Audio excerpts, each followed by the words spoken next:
দ্বিতীয় স্কন্ধ শ্রীকৃষ্ণই নম ভাগবত মহাধর্ম জয় জয় কৃষ্ণ জয় স্মরণ মঙ্গল জগৎ যুগাদির হরি নাম মহাফল পরমানন্দ মাধব কনিত কুমারী নরমীর অন্তরে একসিত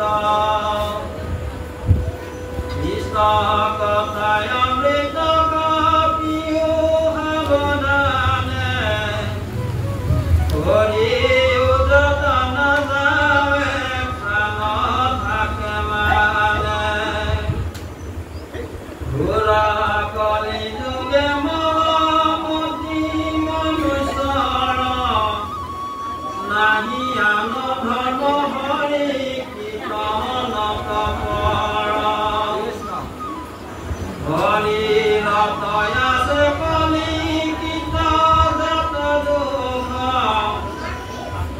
সুখ প্রথমে করা হরি হরি কৃষ্ণ কৃষ্ণ পরম শ্রদ্ধাভাজন নিধিবন পাঠনিকার সভাপতি সম্পাদক মুখ্য কৰি সদস্য মণিকাঞ্চন পাঠনিক শাখাৰ সভাপতি সম্পাদকে মুখ্য কৰি সমস্ত বাসন্ত আপোনাক মহামহন্ত দুজনাৰ একান্ত পুত্ৰ দিব জয় জয়তে আমি আজি আহি আপোনালোকৰ চৰণ দৰ্শন কৰিবলৈ পাই পৰম কৃতাৰ্থ সেয়েহে জয় জয়তে আপোনালোকৰ পবিত্ৰ চৰণত আমি এজোপা মহাপুৰুষৰ সেৱা কৰিবলৈ আগবাঢ়িছোঁ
সেৱাৰস্থলী কৃপালু গুৰুজনাৰ বাপ সমস্ত মাতৃ চোপাই সমস্ত যুৱতী কণ্টন মণিসকল আমি আজি শ্ৰীমদ ভাগৱত দ্বিতীয় স্কন্ধ ভাগ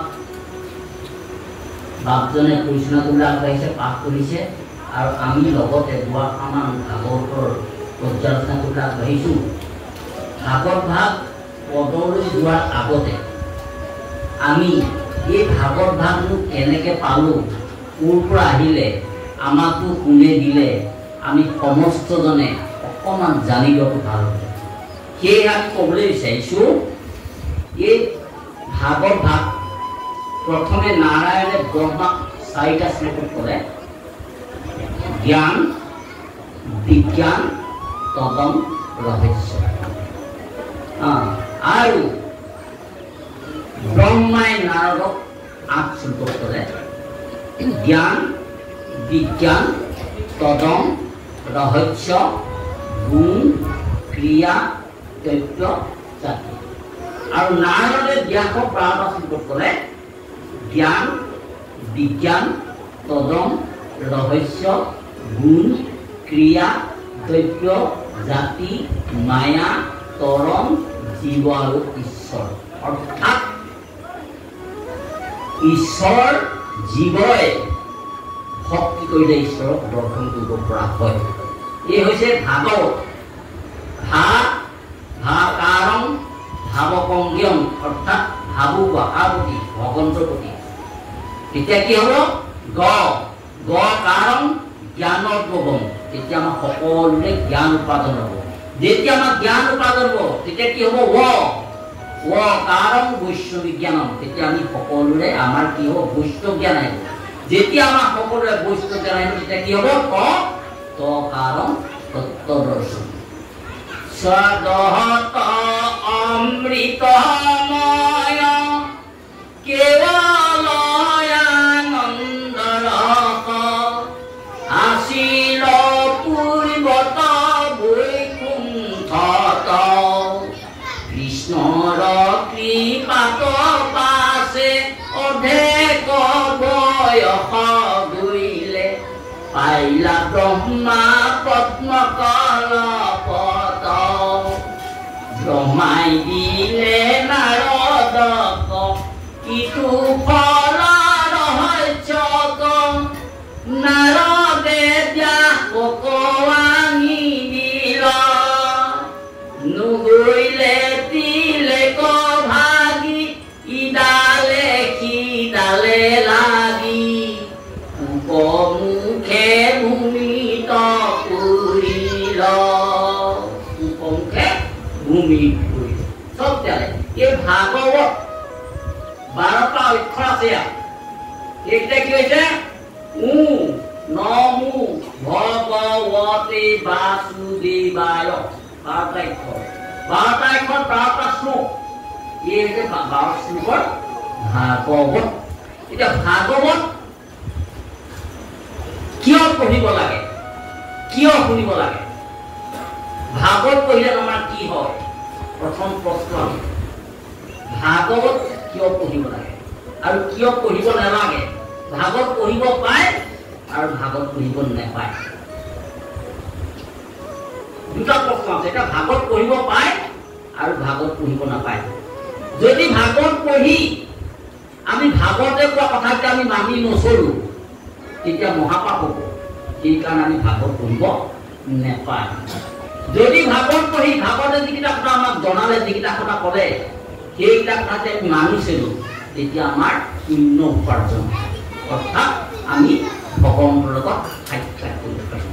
এতিয়া চাওকচোন তেতিয়াহ'লে এই ভাগৱত নহয় কাক বোলে তেতিয়া তপ জপ যজ্ঞ দান ব্ৰত সদাচাৰ ধন জন গৃহ পুত্ৰ ধাৰ্যায়া পুনাৰ সমস্তকে শুদ্ধ ভাৱে অৰ্পিব কৃষ্ণত ইহাকে কুলয় মহা ধৰ্ম ভাগৱত।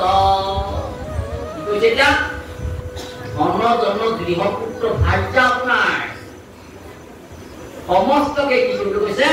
শুদ্ধ ভাৱে অৰ্পিব কৃষ্ণ।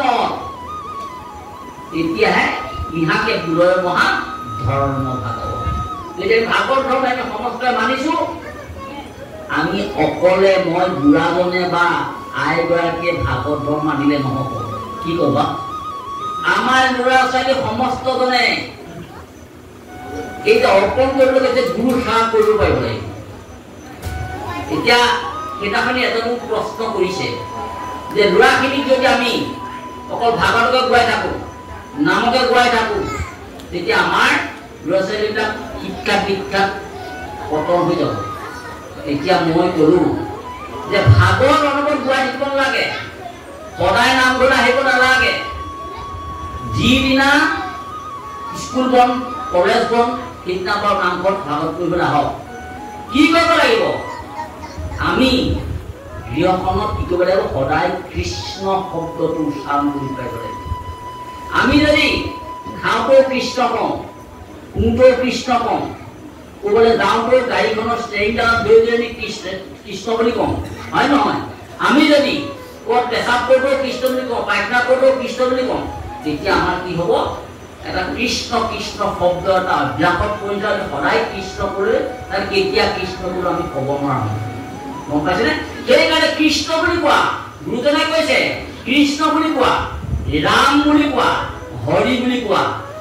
যদি সময় পাইছো আমি ভাগৱত আজি আহিছো, খুব ধুমধামটো হৈছে, বুজিছো। যাৰ সময় পোৱা নাই পঢ়াত ল'ৰা ছোৱালী কিন্তু অনবৰত কিন্তু ভাগৱত গাই বৰদোৱা বুজাই নাম কৰ্ম কৰি পোৱা নাই। মাত্ৰ ইয়ালৈ আহি আমি যিটো জ্ঞান পাওঁ, যিটো ভাগৱতৰ ধৰ্ম যিটো জ্ঞান পাওঁ, অৰ্থাৎ ভকতৰ যিটো পৰিচৰ্যা, যিখিনি আচাৰ ব্যৱহাৰ নীতি নিয়ম দেখিলো, সেইখিনি মানি চলাটোৱে আমাৰ পৰম কৰ্তব্য। গম পাইছেনে? এতিয়া আমি পদৰ মাজতে বিচাৰিছো। পদত মহাপুৰুষে কৈছে জয় জয় কৃষ্ণ যাৰ স্মৰণ মংগল, জাগ যোগা দিও হৰি নাম মহাফল, হেনয় পৰমানন্দ মাধৱ কৰ্ণিত, সুমৰিও নৰ নিৰন্তৰে একচিত্ৰ। কৈছে যে যাৰ যজ্ঞ পূজা পাতল এইবিলাকে একেবাৰে হৰিনামেহে মহাফল দিব পাৰে, যাৰ যজ্ঞ এইবিলাক মহাফল দিব নোৱাৰে। সেইকাৰণে হেন পৰমানন্দ মাধৱ কৰ্ণিত, সেইজন পৰমানন্দ মাধৱক নিত মানে সদায় সুমৰিও নৰ নিৰন্তৰে একচিত্ত। একচিত্তে আমি স্মৰণ কৰিব লাগিব, অৰ্থাৎ আমি ৰাম বুলি ক'ব লাগিব, কৃষ্ণ বুলি ক'ব লাগিব, হৰি বুলি ক'ব লাগিব, হয় নহয়? গতিকে চব সুমৰি এক মনে দেই, এক চিত্ত মানে এক মনে আমি কৃষ্ণ বুলি ক'লে যে অনমস্ত কামত নাহিব, কৃষ্ণ কৃষ্ণহে আৰু বেলেগ আহিব নালাগিব। বুজিছেনে? কৃষ্ণ কথা অমৃতক কিও খাব জানে, এই ভাগ কৃষ্ণ কথাটো অমৃত বুলি কৈছে। অমৃত খালে কি হয়? অমৰ হয় বুলি কৈছে। কৃষ্ণ কথা যদি শুনে অমৰ নিচিনা হয়, আমাৰ অৰ্থ অমৃত খোৱাৰ নিচিনা হয়। গতিকে শৰীৰ যতনৰ বাবে প্ৰাণ থাকে, মানে আমাৰ শৰীৰত প্ৰাণ থাকে মানে আমি কৃষ্ণক স্মৰণ কৰিব লাগে। কিয় কৰিব লাগে? প্ৰভু সমস্ত যুৱক যুৱতীসকল স্পষ্টকৈ গুৰুজনে কৈছে আমি মনুষ্য দেহাটো পাইছো, নহয়নে বাৰু? আমি কাৰ কৃপাত পাইছো? ঈশ্বৰৰ কৃপা। এই মনুষ্যৰ দেহাটো পাই যদি আমি ঈশ্বৰক ভজনা নকৰো, তেতিয়া আমাৰ জন্মটো বিফল বুলি কৈছে। গুৰুজনে লিখিছে দুৰ্লভ মনুষ্য জন্ম নকৰা বিফল, চিন্তা মনে মাধৱৰ চৰণ কমল, হৰি কেশ বাৰু আত্মা বান্ধৱ ঈশ্বৰ, মায়াময় ইটো পুত্ৰ ভাৰ্য কলেৱৰ।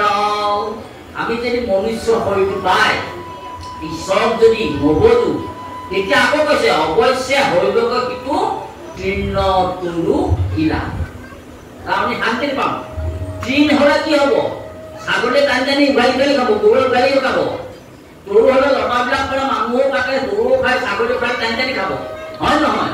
আৰু শিলা শিল হলে কি হব লাগিব? আজিকালি ঘৰ বনাওঁতে জানো গুৰি গুৰি কৰা নাই শিলবিলাক? যেনেকে আমাকো শিলৰ নিচিনাকে ভাঙি পেলাব। হেন জানি আমি কি কৰিব লাগিব? ঈশ্বৰৰ চিন্তা কৰিব লাগিব।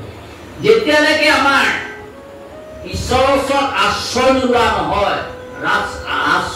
নহয়, তেতিয়ালৈকে আমাৰ জীৱনটো সাৰ্থক নহয়। অৰ্থাৎ শৰণ ঘটিব লাগিব। শৰণ শব্দৰ অৰ্থ হৈছে আশ্ৰয়। ক'ত আশ্ৰয় ল'ব লাগিব? ভগৱন্তৰ ওচৰত। কেনেকে ল'ব লাগিব? কায় বাক্য মনে, হয় নহয়? শৰণ যেতিয়া আমাৰ নহয়, তেতিয়া আমাৰ কি হ'ব? জীৱনটো অসাৰ্থক হৈ গৈছে। তাৰ এটা উদাহৰণ মই আপোনালোকক দেখুৱাই যাওঁ। ৰামে লক্ষ্মণক সুধিলে যে ভাই লক্ষ্মণ, তুমি বাৰু কেনেবাকে ৰাজ্যখন এপাক মাৰিছিলা নেকি?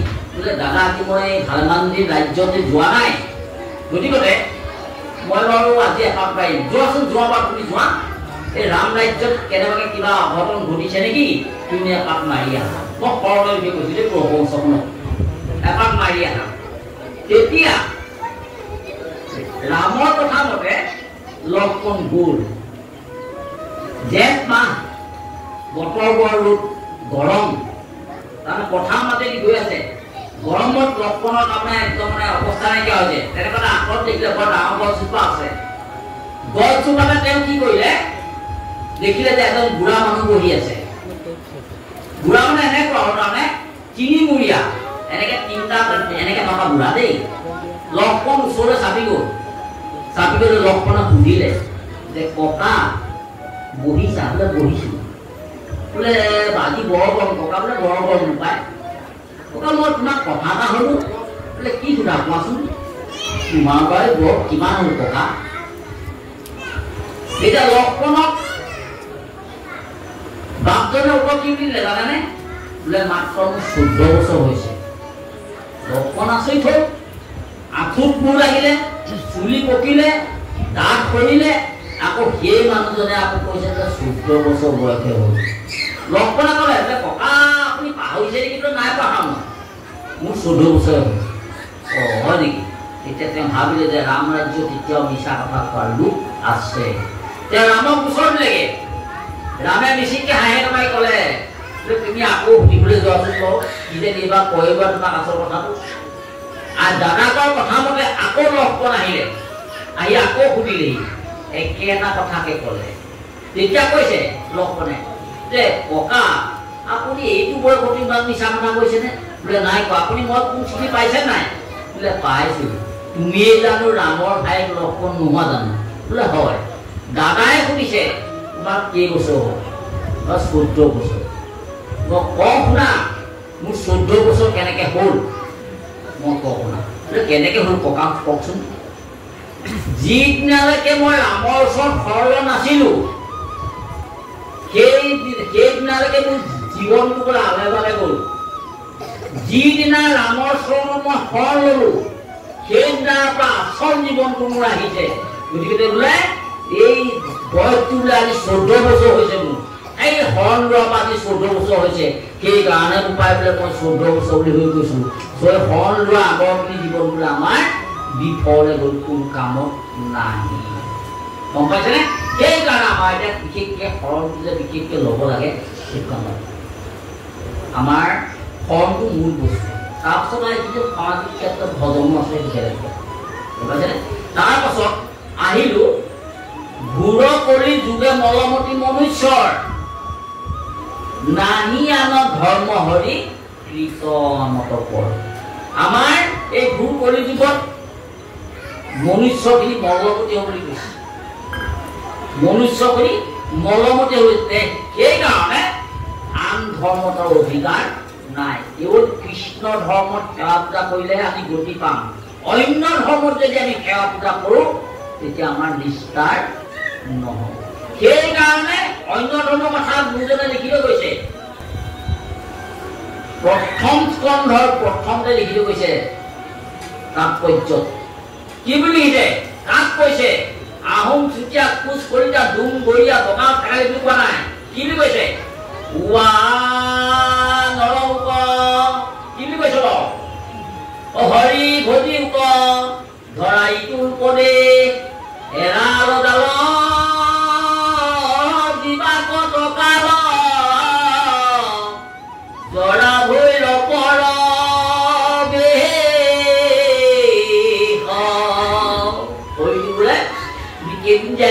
হয়তো অৱসৰ গৈছে সেইকাৰণে অন্য দেৱী দেৱ একদম খাটাং কৰি থৈছ অন্য দেৱী দেৱ নকৰিবা কেৱ মুতিকো নচাইবা তাৰ ৰখাটো নখাইবা গৃহো নপখিবা ভক্তি হৈ বেদেও ভিসা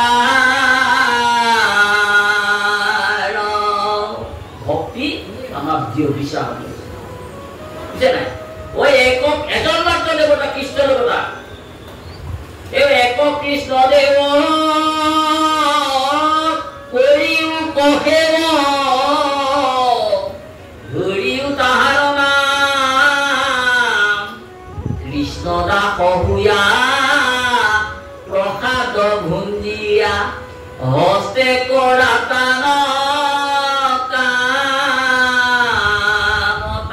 কাম মানে তেওঁ কাম কৰা হস্তে ঈশ্বৰৰ কাম কৰা অৰ্থাৎ এই কৃষ্ণ গম পাইছে এতিয়া আমি যে দেৱ দেৱী পূজা কৰিছো অন্য ধৰ্ম মানাৰ আমি বঢ়াই দিছো আমি যে দেৱ দেৱী পূজা কৰিছো আমি দেৱ দেৱী পূজা কৰিলে একো ফল নাপাওঁ কৃষ্ণক কৈছে এই বিষয়ে মই বহলাই কৰি চাইছো যে আপোনাক হ'ব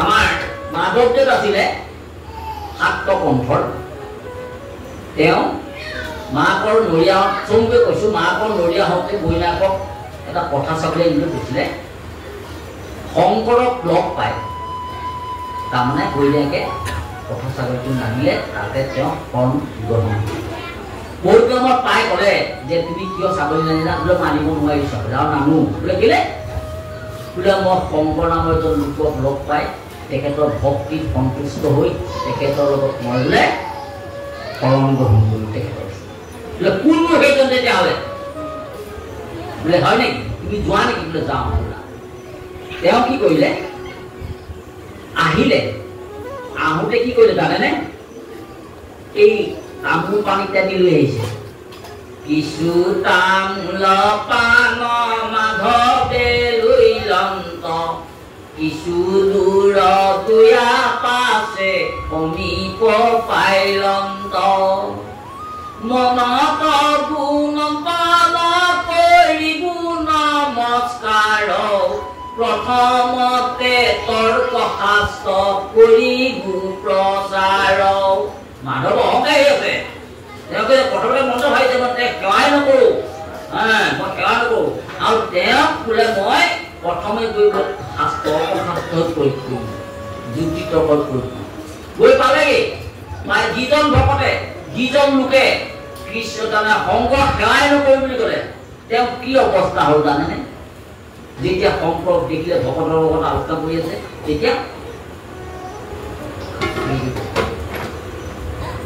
শৰীৰৰ গোটেই কপৰি উঠিব লাগিলে হৈছেনে তেওঁ শৰীৰৰ যিটো সৌন্দৰ্য দেখিলে দেখি তেওঁ অবাক হ'ল একেবাৰে অবাক হৈ গ'ল যে কি হ'ল ইমান এটা গুণান্বিত পুৰুষ এজন মহাপুৰুষ এজন বহি আছে লগে লগে তেওঁৰ ওচৰত আহি ক'লে মাতিলে মা শংকৰ বোলে আহা ওচৰত আহা বোলে মই আহিছোঁ হয় কিন্তু মোৰ তোমাৰ ওচৰত কোনো বোলে আলোচনা কৰিলে মই তৰ্কশাস্ত্ৰ প্ৰয়োগ কৰিবলৈ আহিছোঁ বোলে হয় নেকি শংকৰে ক'লে ঠিক আছে তেতিয়াহ'লে তুমি আৰম্ভ কৰা তাৰমানে মাধৱে শংকৰ সুৰবলৈ খুব খৰকৈ কৈছে বুজিছে নাই মাধৱে বুলন্ত পূজা কৰি ৰেখে ধৰ্ম শংকৰে বুলন্ত ইটো অজ্ঞানীৰ কৰ্ম মাধৱে বুলন্ত দুৰ্গা দেৱী শ্ৰেষ্ঠতৰ কি ভৰিলে পতি লাগে বুলন্ত শংকৰ বুজিছে নাই কৈ দিলে কি ভৰিলে পতি লাগে বুলন্ত শংকৰ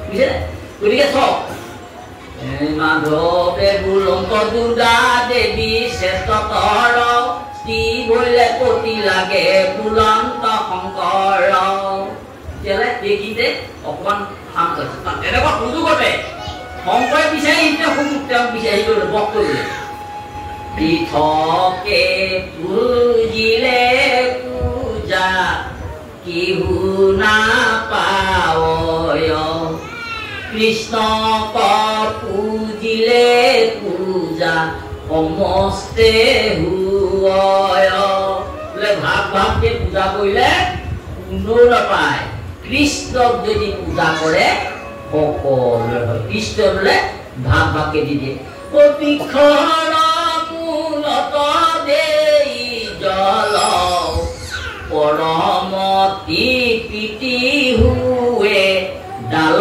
পুষ্প ফল লতনি দিয়া যদি পাতত কিঞ্চয় ডাল পাত পুষ্প কুলি কিহু নাপায় গছৰ যদি গুৰিত পানী দিয়ে তেতিয়া গছজোপাৰ ডালটো পালে ফুলও পালে পাতেও পালে কলিও পালে চবে পালে যদি গছৰ গুৰিত পানী নিদিয়ে আমি যদি গছজোপাৰ ওপৰত পাতবোৰ ছটিয়াই দিওঁ এনে পানীকণ নষ্ট হ'ব, গুৰিটো নাপায়, কলিও নাপায়, ফুলো নাপায়, একোৱে নাপায়।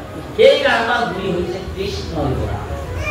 সেইকাৰণে মহাপুৰুষ মাধৱদেৱে কৈছে কৃষ্ণ এক দেৱ দুখহাৰী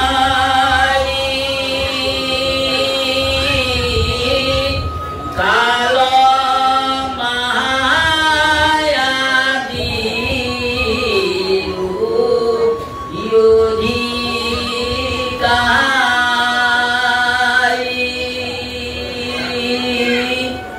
কৃষ্ণ দিনে শ্ৰেষ্ঠ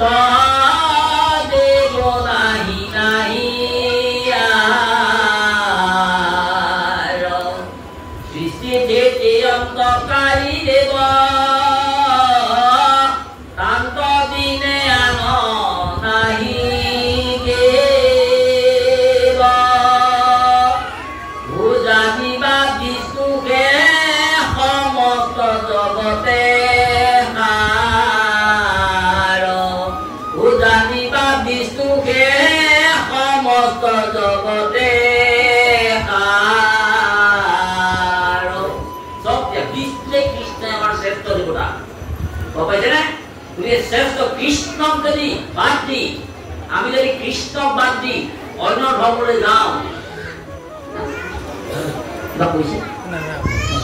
আমি যদি কৃষ্ণক বাদ দি অন্য ধৰ্মলৈ যাওঁ তেতিয়া আমাৰ মনুষ্য জন্মটো বিফল হ'ব।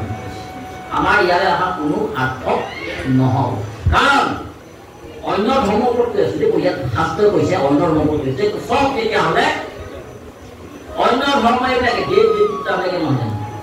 আমি এতিয়া চব লক্ষী পূজা কৰিছোঁ নহয় জানো? কিয় কাৰণে কৰিছোঁ লক্ষী পূজা? ধনৰ কাৰণে ধন দিব লৈছোঁ। কিন্তু মই কৈছোঁ লক্ষী কেতিয়াও ধন দিব নোৱাৰে।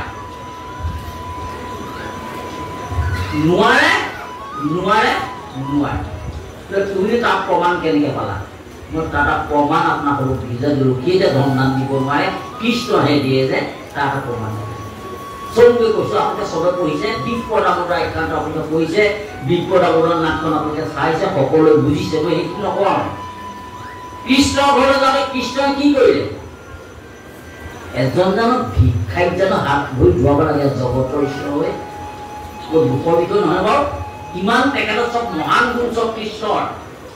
ফটা ভৰি, সাপৰ খোৱা ভৰি, কানি কাষ্টা নাই, লেতেৰা পেতেৰা ওলাইছে তাত। এনেধৰণে ভৰি হাত ধুৱাই আদৰ সাদৰ কৰিছে।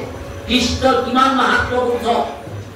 আমি ধনী মানুহলৈ গ'লে, দুখীয়া মানুহলৈ গ'লে 8 বা 50 টকা লৈ দিব চাব পাৰিব, কিন্তু সেই বাপজনক সেইটো সন্মান নকৰে।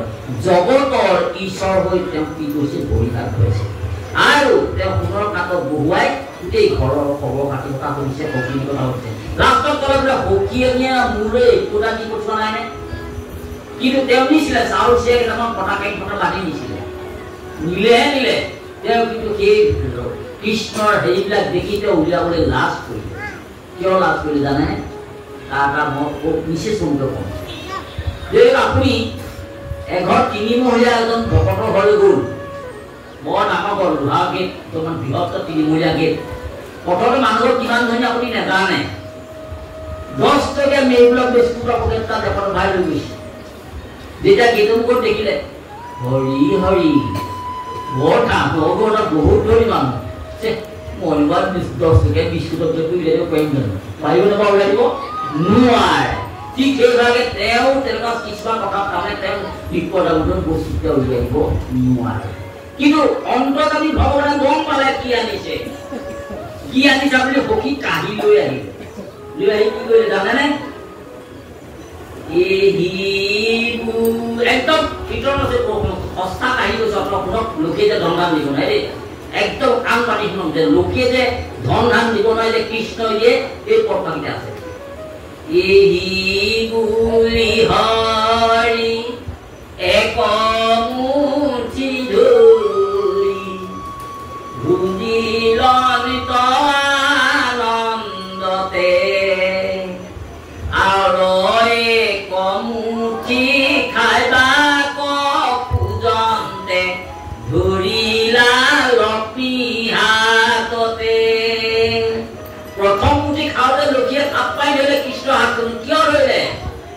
প্ৰথম মুঠি খাওঁতে বিপদামুদাৰ ঘৰত ৰাজ অট্টালিকা লগোৱা দেখিছে ধন ধানে নধৰা হ'ল আৰু কেনেবাকৈ যদি ভগৱানে দ্বিতীয় মুঠি খাবলৈ হয় গোটেই পৃথিৱীখনে 13 দিন হ'ব বাকী সমস্ত ক'ত থাকিব সেইকাৰণে দ্বিতীয় মুঠি খাবলৈ ধৰিলে চাই হাত মাৰিব কৈছে ইংলিছে কৈছে তাক কৈছে কৃষ্ণ কৈছে আমাৰ যেনেকৈ কিবা এটা দান বিচাৰি আহিলে ভকতে যদি দান বিচাৰি আহে নামঘৰলৈ আইগকে মাতি কৈগে সেই আপুনি আকৌ বৰদৌল গীত দিব দেই আপুনি বৰ দানী দান নহ'ব দেই বুলি কিছুমাই দিয়ে নহয় লোকেও কিছুমাই দিয়ে যত মনে মনে কৈছে তেওঁ কাণৰ ওচৰত যত মানে লাগে সবে সম্প্ৰতি এই মুঠি দিব পাৰে কোন খায়ো কোৱাৰ বুলি লক্ষ্মী মাৱে স্বামীক বুজাই ৰাখাৱে স্বামীক বুজাই ৰাখাৱে খাওঁ মানে গীতে বুজায় ধুনীয়াও নাখাবা প্ৰথম মুঠি খাওঁতে তেওঁৰ ৰাজ অট্টালিকা হ'ল আৰু দ্বিতীয় মুঠি খাবলৈ গোটেই পৃথিৱীখনে তেওঁৰ হ'ল কি কৰিবা আমাক ক'তে সব তেতিয়াহ'লে কোনে ধন দিলে বাৰু আপোনাক শুনিছোঁ কোনে ধন দিলে বাৰু কৃষ্ণ দিলে কাৰণ লক্ষ্মীয়ে এই প্ৰথম মুঠি দিবলৈ নিদিলেহে হয় নহয় লক্ষ্মীক পূজাকে আমি যদি কৃষ্ণক পূজা কৰোঁ তেওঁ আমাৰ মনোমানতা আৰু তেওঁ কৃষ্ণক পূজাজনী হ'ল ভকত কৃষ্ণক নুপূজাজনী হ'ল অভকত বুজিছে নাই যি ঈশ্বৰৰ নাম লৈ সদায় খাওঁতে কোনটো বহুতে মেলোতে সেইজনী হ'ল ভকত আৰু যিজনে কোনদিন ঈশ্বৰৰ নাম লয় সেইজন দুৰাচাৰ সেইজনকে পাখণ্ড বুলি কৈছে নহয় জানো এতিয়া আহিলো ভকতলৈ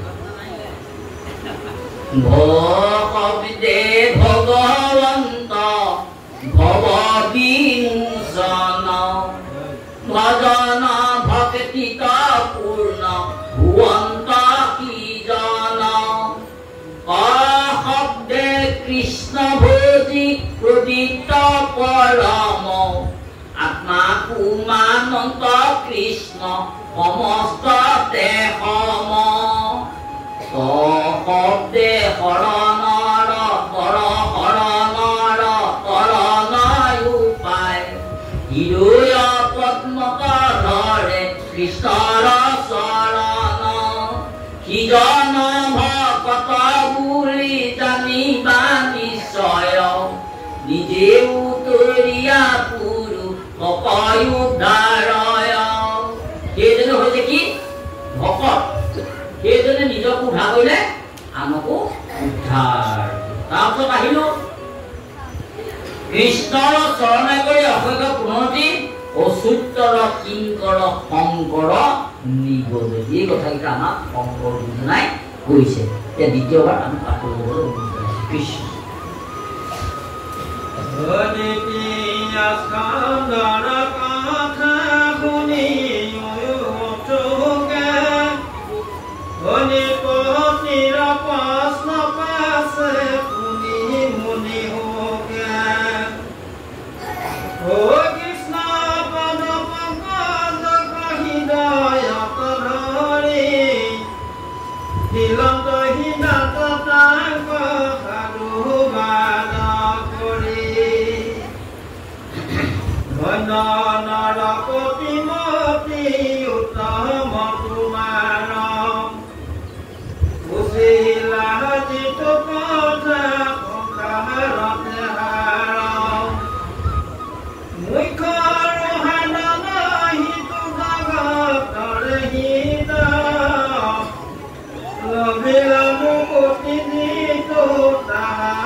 দ্বিতীয় স্কন্ধৰ কথা শুনিও উৎসুকে নিপতিৰ প্ৰস্ত পাছে শুনি মুনি সুকে দিলন্ত সিদ্ধান্তকাংগ সাধুবাদ কৰি ধন্য নৰ প্ৰতিমূৰ্তি উত্তম তোমাৰ খুচি ৰহা যিটো এটা সংসাৰ এটা কাৰণে মুখ্যৰ সাধনইটো জগতৰ হিত লভিলা মুকুতিটো তাহাৰ পাছে মুখ্য সাধনৰ কথা কৈছে নাহি যাৰ জাতিত ধৰ্ম মাত্ৰ কৰে নিতে বলি পঞ্চ বিশ্ব পঞ্চ যজ্ঞকা আছে তাহাৰ সুতব্য কথা আছে সংখ্যাত হৰি বিনু কৰ হৈ ব্যৰ্থ এই বলি বিশ্ব এইবিলাক যদি কৰে এইবিলাক কৰিলে কি হৈ গৈছে এইবিলাক কৰিলে হৰি বিনু হৈ গৈছে হৰি মুখামুখি কিয় নহয় সেইবিলাক আমি কৰিব পাৰে এতিয়া আমি গৃহস্থী ঘৰখনত আমি পঞ্চগুণা পাপ পাঁচটা পঞ্চগুণা পাপ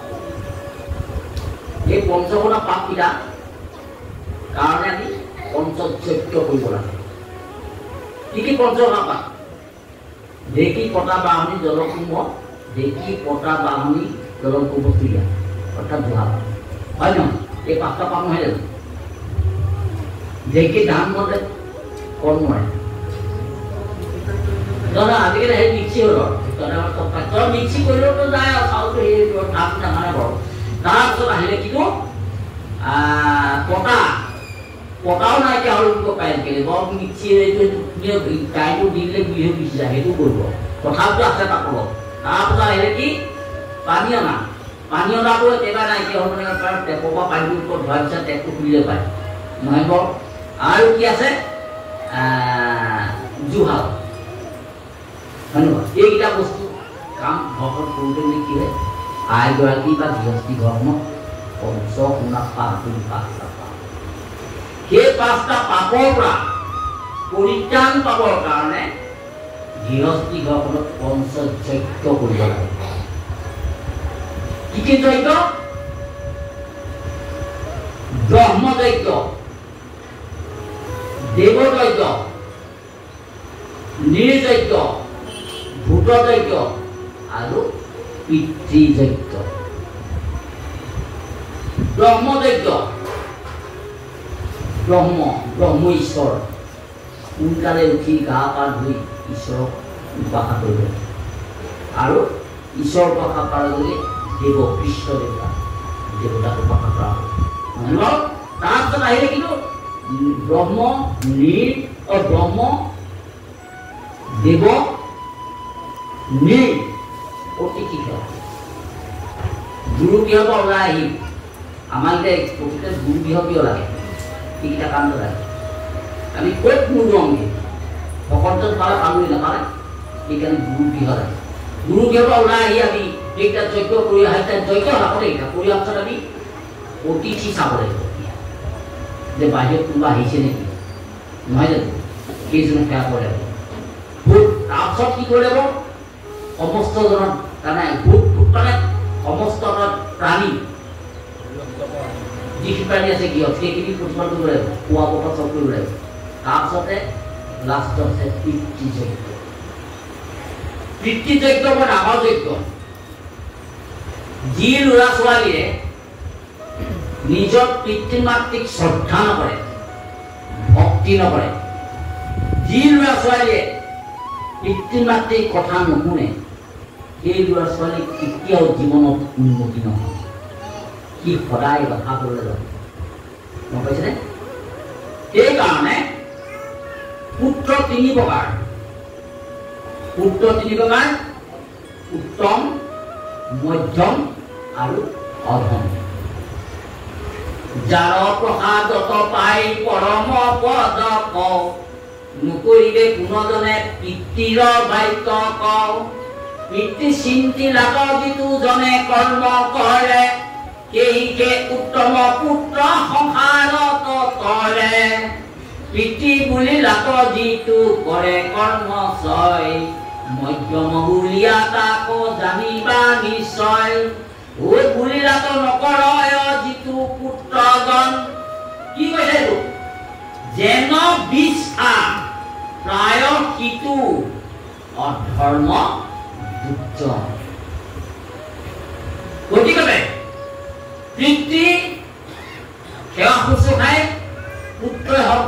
কন্যাই হওক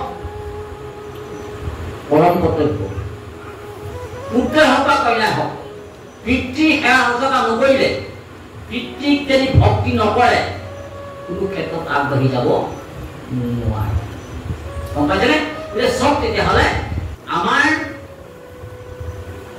বিশেষকৈ আমাৰ যিখিনি কণ কণ ল'ৰা ছোৱালী সেই ল'ৰা ছোৱালীখিনিক আমি সৰুৰ পৰা জ্ঞান দিব লাগিব আমি পুত্ৰ ভাল কৰি আগতো আছে বহুত কথা আছে কিন্তু কোৱাই নাই মই আগতে যি গৰ্ভস্থ অৱস্থা পাই আছে তাৰ পাছতো আমি কি কৰিব লাগিব আমাৰ গৃহস্থী ঘৰখনত ল'ৰা ছোৱালী থকা গৃহস্থী ঘৰখনত পৰচৰ্চা পৰনিন্দা আলোচনা কৰিব লাগিব তেতিয়া কি হ'ব যদি আমি ঈশ্বৰৰ কথা যদি পাতি থাকোঁ ভাল কথা যদি পাতোঁ আমাৰ ল'ৰা ছোৱালীকেইটাই কি হ'ব শুনিব শুনিলে সিহঁতি ভাল হ'ব যদি আমি বেয়া কথা পাতোঁ বেয়া মাত মাতোঁ সিহঁতো শিকিব হয় নহয় বাৰু তাৰ এটা মই প্ৰমাণ এদিন পালোঁ হৈছেনে এডোখৰ জেগালৈ গৈছিলোঁ যাওঁতে কেইটামান ল'ৰাই কি কৈছে জানেনে অকণ অকণ ল'ৰা এই বটল কেইটামান লৈছে পানী বটল কেইটামান হা যদি প্লাষ্টিকৰ গ্লাছ কেইটামান লৈছে লৈ যেনিবা খাইছে বুজিছে নাই তাৰপৰা খাইছে মই বোলে বেলেগ কেইটামান খাইছে মই লৈ দিলোঁ তোৰ ভাই কি কৰিছ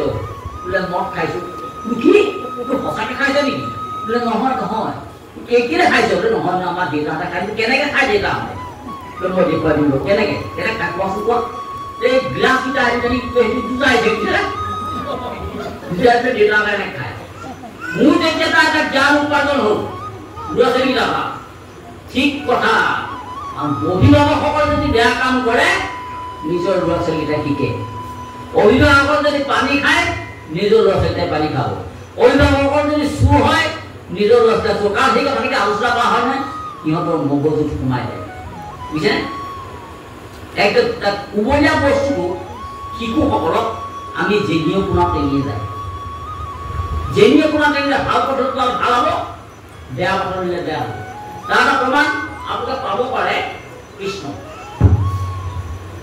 পাব পাৰে এটা লেগেচি পাম চাবচোন আপুনি লেগেচি কোমলীয়া ভাল লেগেচি এটা কোমলীয়া লেগেচি দেই এনেকৈ লাহেকৈ আনিব আনি এইকেইটা গাঁঠিয়ে গাঁঠি কমাল লাগে দুদিনৰ পাছত আপোনালোকে চাব পাৰে গাঁঠিটো খুলি গ'ল কিন্তু ভঙা সদাল কিন্তু কোনো নাযায় ৰছীডাল এই লেগেচিডাল এই বান্ধি থোৱাকৈ থাকে অৰ্থাৎ কোমলীয়া শিশুক কোমলীয়া মানে শিশুসকলক যেনিয়ে পোনাই তিনি যায় তেতিয়া ঘূৰাই দিলে ধুই যায় ধুই পালে মানুহৰ ঠিক সেইভাগে আমাৰ ল'ৰা ছোৱালী বুজিছেনে গতিকে আমাৰ এক নম্বৰ কথা যিটো শিশুসকলৰ প্ৰথম কৰ্তব্য পিতৃভক্তি গুৰুজনাক ভক্তি কৰা পিতৃভক্তি কৰা মান্য কৰা ডাঙৰক সন্মান কৰা এইখিনি আমাৰ হ'লে ঈশ্বৰৰ নাম ল'লে এটা কথা বিচাৰি সেইখিনি কৰিবলৈ হ'লে আকৌ কিন্তু ঈশ্বৰৰ নাম যেতিয়া যিজন ল'ৰাই ল'ব সৰুতে কৃষ্ণ ল'ব সেইজন ল'ৰাই শিকন কৰি কেতিয়াও নাযায় কাৰণ ভগৱানে ৰক্ষা কৰিব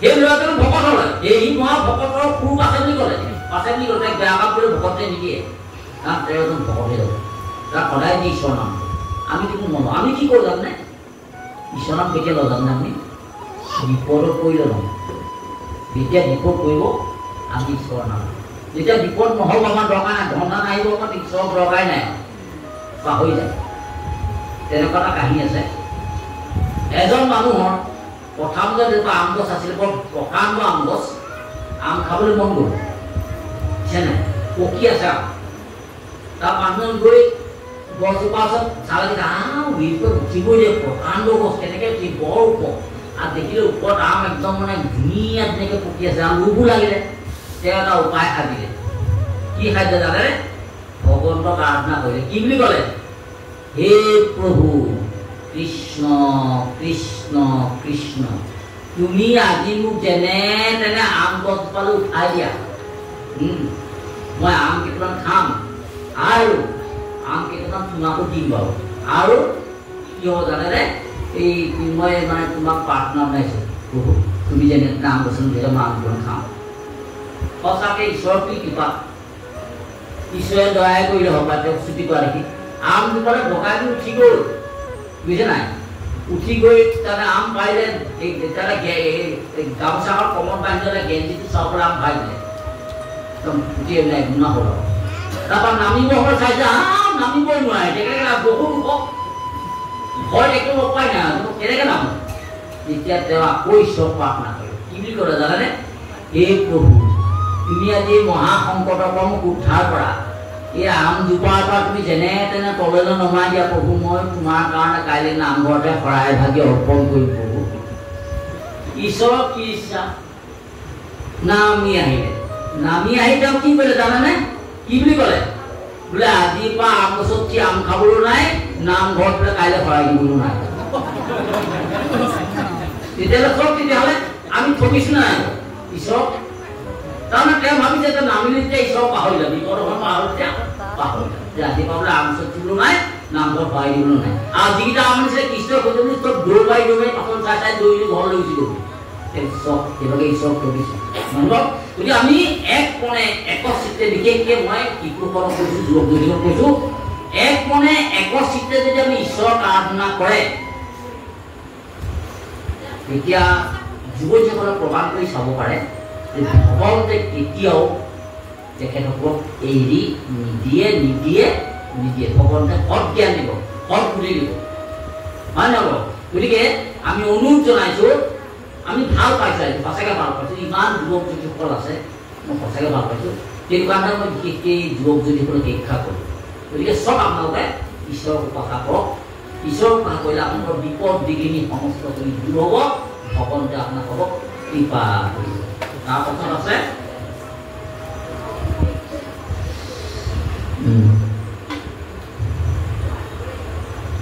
তাহাৰ সূতব্য কথা আছে অসংখ্যা হৰি বিমুখ হৰহুৱে ব্যৰ্থ তাৰমানে সেইখিনি কথা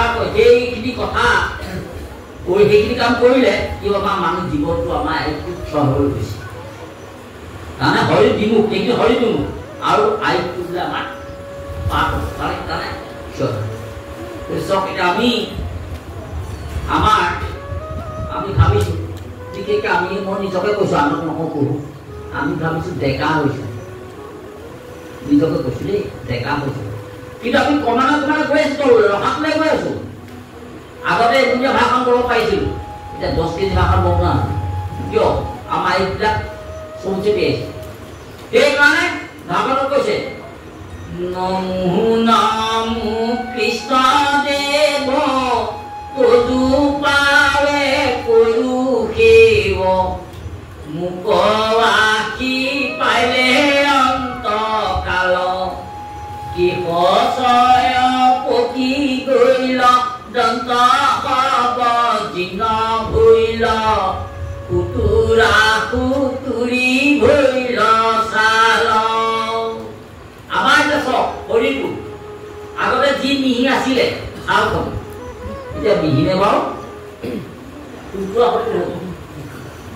চুলি পকিলে কিন্তু আজিকালি ভকতসকলৰ চুলিও নপকে গদেজ নহয়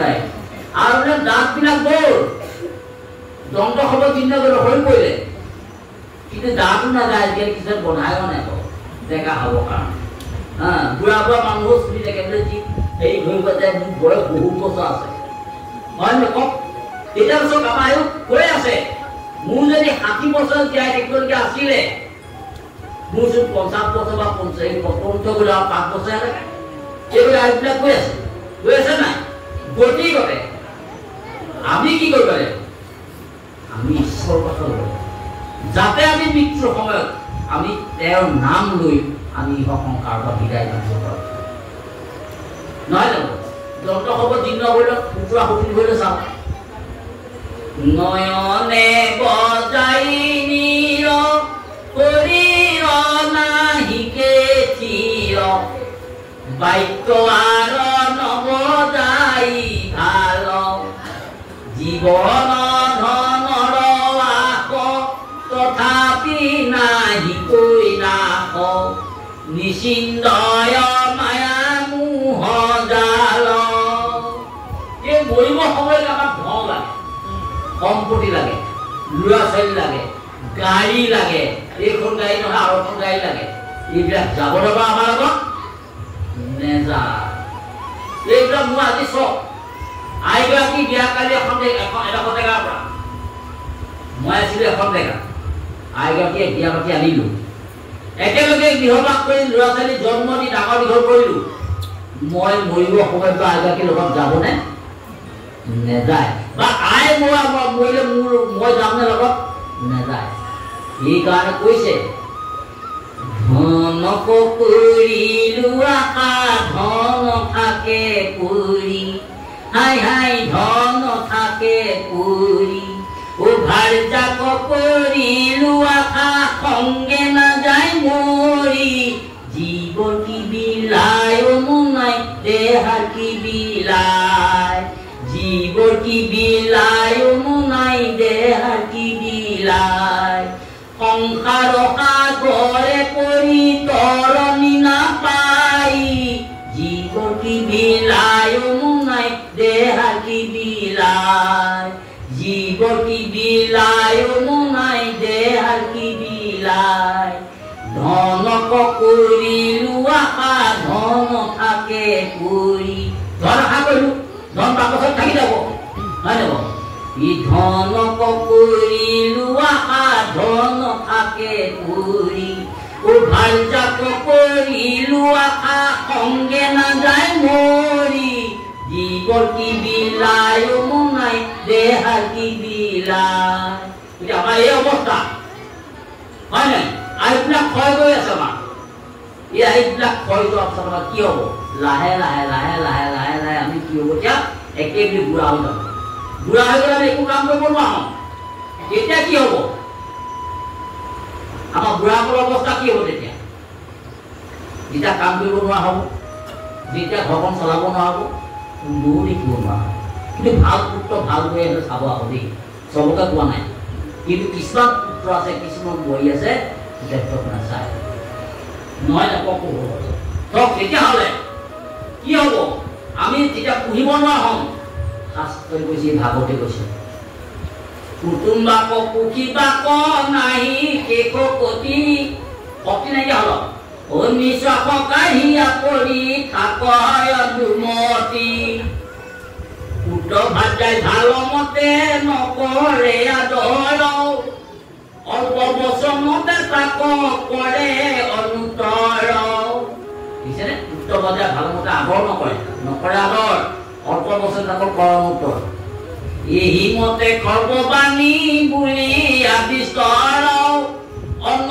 মুঠি দিয়া বোলে বুঢ়া মৰমৰ গম পালেনে এইটো অৱস্থা আমাৰ আহি আছে অন্ন মুঠি দিয়া বোলে বুঢ়া মৰমৰ জহনি যোৱা বুঢ়া এইকেইটাকে খাইতে যাগে সজা তই মৰ সোনকালে আমাৰ অৱস্থা আহিছে দেই বুঢ়াসকলৰ অৱস্থা আহিছে শাস্ত্ৰই কৈছে আমি কোৱা কথা নহয় এইবিলাক তাৰ পাছত কি হ'বগৈ আকৌ অন্তিম অৱস্থা যেতিয়া মই পাবগৈ কি হ'ব জানেনে ল'ৰাটোৱে কি বিচাৰিব জানেনে আমাৰ ওচৰতে এদিন মৰিব সময়ত অ' পিতাই তোৰ পাছবুকখন ক'ত থলি মোক দি থৈ যাচোন তেতিয়ালৈকে আমাক চেকিব তাৰপিছত মৰিলো আমি মৰিলো মৰাৰ পাছত মোৰ শান্তি আছে নাই এতিয়াও শান্তি নাই কিয় যিটো শৰীৰৰ অৰ্থে কৰ্ম কৰে নানা প্ৰাণ গ'লে সহিব ইহা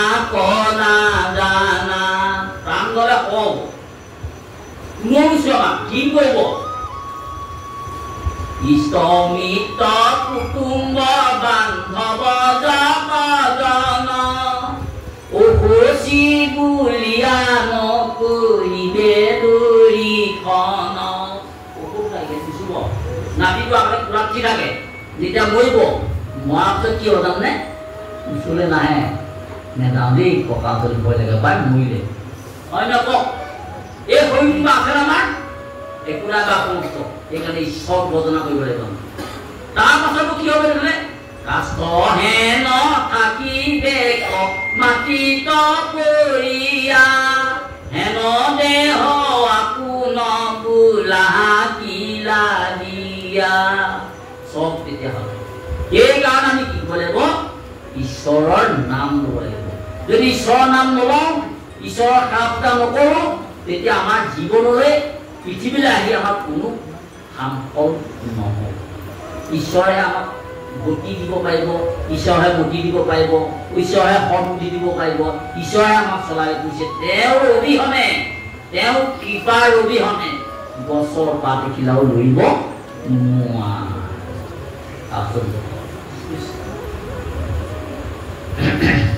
গদিনা ভলা ধন কুটুম্বৰ চিন্তা কৰে, অনিদ্ৰাই আলাপনে ৰাতি আয়ুহাৰে, মিছা বিষয় মাত্ৰ কৰে অভিলাষ, ইহেতু নেদেখে নৰে আপোনাৰ বিনাশ, ওহে নজানি যাৰ ইচ্ছা মুখ্য কথা, পৰীক্ষিত দেৱে শুনি কহ কৃষ্ণ কথা, বিবেচিত কৃষ্ণ গুণ নাম কীৰ্তনত, কৃষ্ণৰে পাদ পদ্ম স্মৰিবে মনত, নাৰায়ণ স্মৰণে পৰম মংগল, এই মানে জীৱনৰ জন্মৰ ফল। এটাই কৈছে যে নাৰায়ণৰ স্মৰণে পৰম মংগল, এই মানে জীৱনৰ জন্মৰ সাম্ফল। গতিকে জন্মটো যেতিয়া সাম্ফল কৰিছে আমি নাৰায়ণৰ নাম ঈশ্বৰৰ নাম ল'ব লাগিব। তাৰ আগত কৈ গ'ল যে মিছা বিষয়ত মাত্ৰ পৰবিলাক, কিহেতু নেদেখে নৰে আপোনাৰ বিলাস।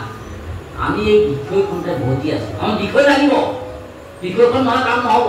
আমাৰ ল'ৰা ছোৱালী লাগিব, ধন লাগিব, সম্পত্তি লাগিব, চব লাগিব, কিন্তু সেইখিনিতে মজি থাকিব নালাগিব, অকল মোকে থাকিব নালাগিব। কাৰণ ভকতৰ কমলৈ আহিব লাগিব, ঈশ্বৰ উপাসনা কৰিব, তেতিয়া কাম কৰিব। সেইখিনি নহ'লে আকৌ চলিব নোৱাৰে। আজি ইয়াত গৃহস্থ সেৱকে যিটো লাভ কৰিছে, তেখেতে যদি ঘটি পেলাই নানিলেহেঁতেন, উপাৰ্জন কৰি নানিলেহেঁতেন, ইয়াক আগবঢ়াব পাৰিলেহেঁতেন বাৰু? সজ পইচা উপাৰ্জন কৰিব গৈছে, সজ টকাৰে সজ পইচা উপাৰ্জন কৰি ভগৱতৰ ওচৰত অৰ্পণ কৰিব লাগিব, নহয় জানো? গতিকে আমি কি কৰিব লাগিব? এই জীৱনটো সাফল্যৰ কাৰণে আমি অহৰ্নিশে কৃষ্ণ কৃষ্ণ কৃষ্ণ কৃষ্ণ কওঁতে কওঁতে কওঁতে কওঁতে কি হ'ব? এটা অভ্যাস এটা কৰিলে নহ'বগে, যিটো অভ্যাসৰ দ্বাৰা আমাৰ কি হ'ব জানেনে? কেতিয়া কৃষ্ণ শব্দটো ওলালে এজন মাক দেউতাই এটা বিচাৰে অভ্যাসৰ কথা কৈছো দেই। মাক দেউতাইজনে মাছ বেচিবলৈ যায় নহয়, কি বুলি কৰিব? এই মাছ এইবাৰকে চিঞৰি কৰি ফুৰে জানো? চিঞৰি ফুৰে। তাৰমানে তেওঁ এনেকুৱা এটা অভ্যাস হ'ল, ক'ত চিঞৰিছে কি কৰিছো ক'ব নোৱাৰা হ'ল। এদিন সেই মানুহজনৰ ঘৰত গৈছিলো, মই যাওঁতে আইগৰাকীয়ে সুধিলোঁ, বাথৰুম কৰি গ'লে বেপাৰো কৰিব, আহিব হ'ল নাই? বোলে আহি পাবহি হ'ব ৰ'বা। মই বাৰাণ্ডাতে বহি আছো, তেন্তে এই মাছ কেলে চিঞৰি ফুৰে। তেওঁ নিজৰ জপনাখন বুলি কৈছে, এই মাছ। তেওঁ পাহৰিলে যে নিজৰ হক ৰেখা কৰিছে। তাৰপৰা আইগৰাকীয়ে সুধিলোঁ, বোলে হেৰি নাই, তেখেতে যে এই মাছ বুলি বোলে 12 কথা কৈছে, ৰাতি সপোনটো চিঞৰি তেখেতে এই মাছ তাৰপিছত তেখেতৰ অভ্যাস হ'লগৈ। অভ্যাসৰ কাৰণে তেওঁ ক'ত চিঞৰিছে, কেতিয়া চিঞৰিছে ক'ব নোৱাৰে। ঠিক আমিও যদি কৃষ্ণ কৃষ্ণ ৰাম ৰাম বুলি থাকোঁ, আমিও কেতিয়া কৈছোঁ ক'ত কৈছোঁ ক'ব নোৱাৰা। গতিকে আমি অভ্যাস কৰিব লাগিব, নহয় জানো? তেতিয়া আমাৰ কামত আহিব। কৃষ্ণকে পাৰ স্মৰণ নাৰায়ণ স্মৰণ।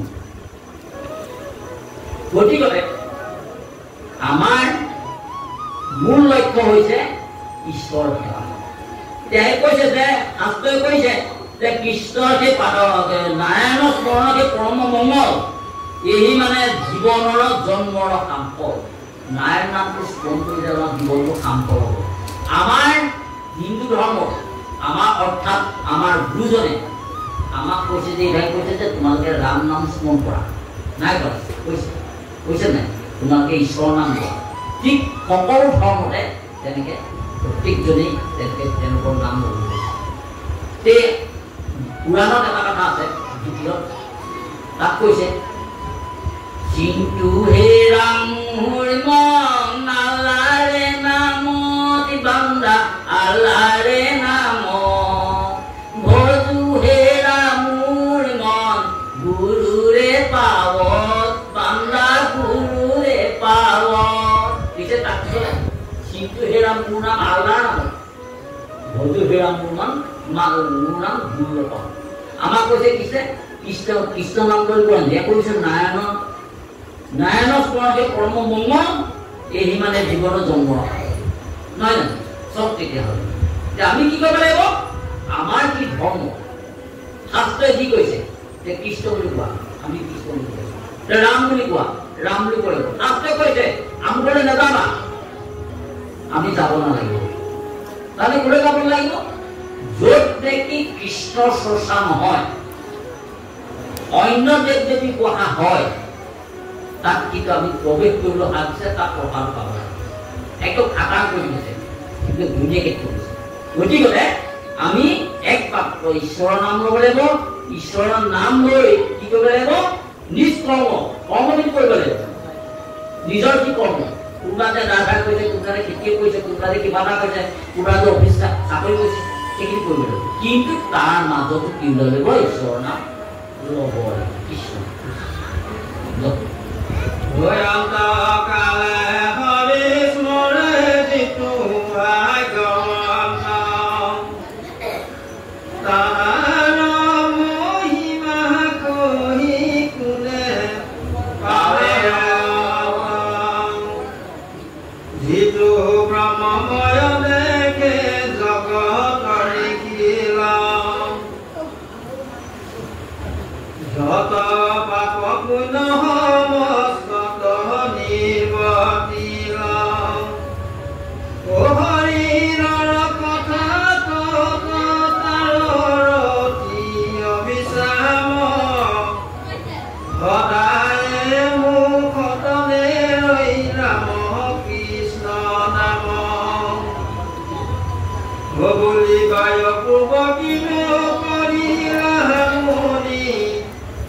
সেইটো কথাই পুৰুষতো নতুনি শুনা সাৱধানে নিপতি উত্তৰ যিটো মহাভাগৱত শাস্ত্ৰ বৈকুণ্ঠত বয়াত মহাধৰ্ময়কে নামে প্ৰখ্যাত শ্ৰৱণ মাত্ৰকে কৰে কৃষ্ণ কহাই খাতা ইয়া সব তেতিয়াহ'লে সদায়ে মুখতনলৈ ৰামকৃষ্ণ নাম যিজনৰ ৰতি হ'ব ঈশ্বৰৰ নাম কওঁতে কওঁতে ৰতি হ'ব সেইজনৰ অনবৰত ঈশ্বৰৰ নাম আহি থাকিব বুলিব আকৌ কহিলা মুনি ইটো কথা একো কোনো কতো নকহুনি শুনা সাৱধানে আৰু নিপতি উত্তৰ ইটো মহাভাগৱত শাস্ত্ৰ বৈকুণ্ঠ আগতে মই ভাগৱত কথা কৈ আহিলোঁ আত মহাধৰ্ম এত নামেকে প্ৰখ্যাত শ্ৰৱণ মাত্ৰ কৰে কৃষ্ণ কথা শ্ৰৱণ কৈছে শ্ৰৱণ কৰিলেহে আমি কামত আহিব শ্ৰৱণ আৰু কীৰ্তন ডাঙৰ বস্তু নবিধ ভক্তি শ্ৰৱণ কীৰ্তন স্বৰূপ বিষ্ণুৰ অৰ্চন পদ সেৱন দাস্য সৌখিত্য বন্দন বিষ্ণুক কৰিব দেহা অৰ্পণ নবিধ ভক্তি নবিধ ভক্তিত শ্ৰৱণ কীৰ্তন শ্ৰেষ্ঠ শ্ৰৱণ কাক কয় আৰু কীৰ্তন কাক কয় কোনোবা এজনে পুথিভাগ গাইছে তেওঁ কীৰ্তন কৰিছে আমি শুনিছোঁ শুনাটোৱেই শ্ৰৱণ জানিব একচিত্তে একেমনে শুনিব লাগিব গতিকে চব তেতিয়াহ'লে আমাৰ কি হৈছে শ্ৰৱণ কেনি শুনে কাণেৰে শুনে নহ'ব সেইকাৰণে গুৰুজনে মাধৱপুৰুষে কৈছে কি বুলি কৈছে অৰ্ণপথে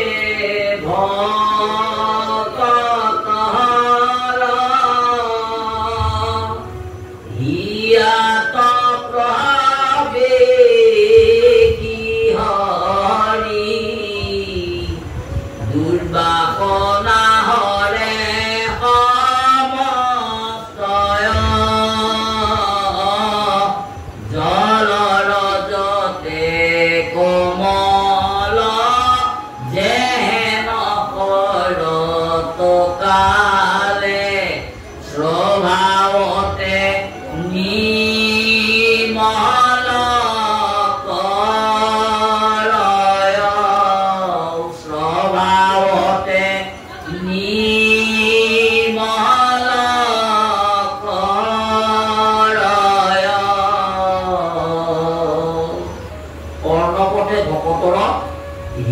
প্ৰবেশী হৰি দুৰ্বাসনা কাম ক্ৰোধ লোভ মোহ দ্বন্দ্ব দৃশ্য শিক্ষিত হৰে সমস্ত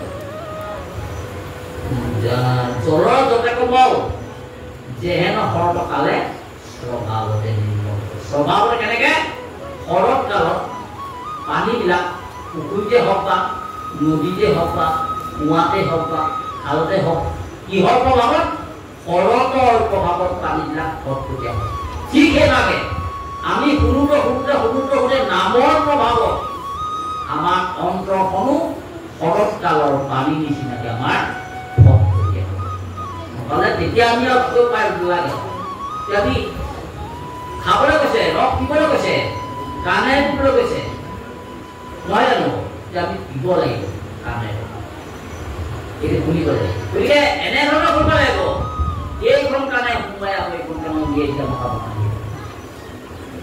বোলে আজি শৈশৱ আহিলে আৰু বৰ শাস্তিতে বহি আছোনে কিনো গালে কিনো মিলিলে আৰু বোলে হয় নহয় কওক এই যদি ভাবি সেই কথা যদি ভাবিছে তেতিয়াহ'লে কিন্তু কামৰ নাহিব বুজিলে শইকীয়াকে কি কৈছে ভাগৱতে যিখিনি কৈছে সেইখিনিকে অকণমান সকলোৱে জানে নজনা কোন নাই ইয়াত সকলোৱে বিজ্ঞ সকলোৱে সমস্ত জানে কিন্তু এইখিনিকে অকণমান যেনিবা সকলোৰে সাক্ষাতত যেনিবা কৈছে আলোচনা কৰি দেখুৱাইছে নহয় জানো গতিকে সেই কথা ভাল ধৰণে শুনিব এতিয়া ভাগৱত আহিছোঁ এই সমাজত চাৰিটা বস্তু পাইছোঁ আমি শ্ৰৱণ কীৰ্তন দৰ্শন আৰু স্পৰ্শন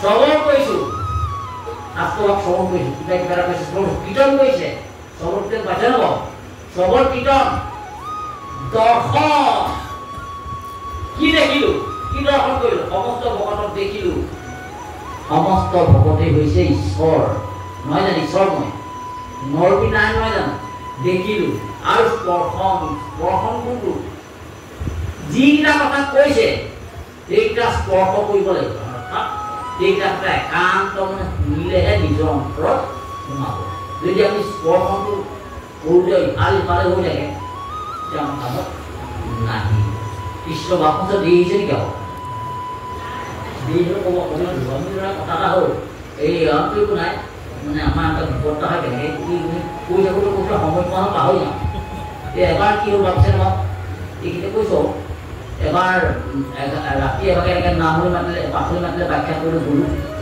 বুজিছে নাই তাৰমানে কৈ থাকোঁতে দুটামান বাজিলে তাৰমানে মই যে কিমান সময় যে ক'ব মোক ৰখাই দিয়া নাই কোনো ভাবিবলৈও পৰা নাই তাৰপিছত তেনেকৈ বৰ বুঢ়া এজন আহিলে বুজিছেনে বৰ লাখুটা লৈ আহিছে এনেকৈ চাই ফুৰিছে তাৰ মই দেখিলোঁ বুঢ়া মানুহজন কিলে আহিছে লাখুটা লৈ মাৰিব নে কাবা তাৰপৰা সুধিলোঁ দেউতা আপুনি কি বিচাৰিছে বোলে মই তোক বিচৰা নাই তোক যিটোৱে মাতি আনিছিলে মই সেইটোৱে বিচাৰিছোঁ মাতি আনিছিলে ইমান দেৰিলৈকে তেনেকুৱা যাতে নহয়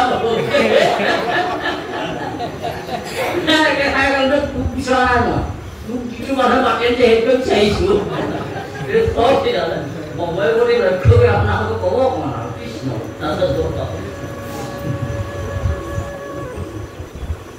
পূজা নমস্কাৰ ধ্যান সমস্তে দুষ্কৰ হৰি গুণ নাম ধৰ্ম মহাভোগ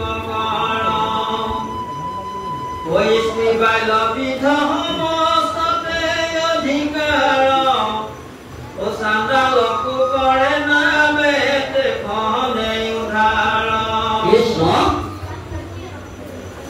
বাল্য কথা কৈ আগতে বৃদ্ধ কথা কৈ আহিলোঁ এতিয়া স্ত্ৰী বাল্য বৃদ্ধ সমস্তৰে অধিকাৰ চাণ্ডালকো কৰে নামে তেখনে উদ্ধাৰ এতিয়া আমি স্ত্ৰীসকলৰ বিষয়ে অকণমান ক'ব বিচাৰিছোঁ ইয়াত ওলাইছে পদক স্ত্ৰীসকল কেনেকুৱা হ'ব লাগিব স্ত্ৰীসকল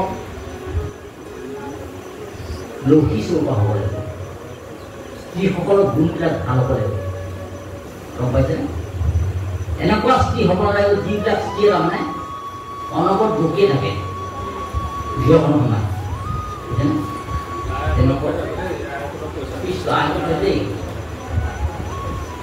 এই শাস্ত্ৰই কৈছে আমি এনেকৈ যিটো নাৰী অহৰ্নিশে বকিয়া ফুৰয় এক বাক্য কলে স্বামী দশ বাক্য কয় স্বামীয়ে যদি দুজনকে কেলে নকৰিম তেনেকুৱা হ'ব নাই কৰি অসন্তোষ প্ৰকাশ হয় প্ৰতি মুহূৰ্তত কেহি নাৰী কুলক্ষিণী শাস্ত্ৰৰ সন্মত গম পালে অসন্তোষ প্ৰকাশ হয় প্ৰতি মুহূৰ্তত কেহি নাৰী কুলক্ষিণী শাস্ত্ৰৰ সন্মত অৰ্থাৎ অসন্তোষ তেনেকুৱা আজি বাপজনক ক'লে বোলে আপুনি ব্লাউজখন লৈ আহিব দেই আনিলে ৰঙা ব্লাউজ ৰঙা ব্লাউজখন আনিলে ভাল ব্লাউজ আনিব নাপালে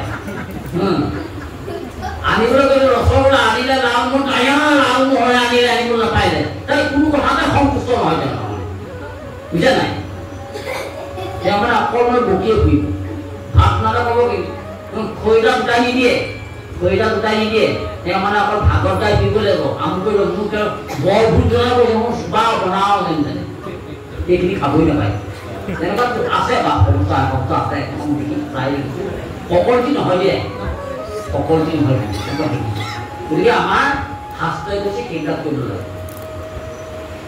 এগৰাকী ভাল লাগে আছে আকৌ এই শাস্ত্ৰটো স্বামী যদি ক্ৰোধ কৰে খং কৰিলে অধুমুখে থাকে চৈকু হলো তক কৰি স্বামী কণিৰেকে খুব যে গাড়ীবাই স্বামীজনে তেওঁ তলনিতে থাকিলে অলপ দেৰি পাছত কণা চলচলীয়া চকু সৈতে চকু পানী সৈতে স্বামীলে চাই কেহি নাৰী মাতৃৰূপা এইগৰাকী মাতৃৰূপা কৈছে সৰ্বকুলক্ষিণী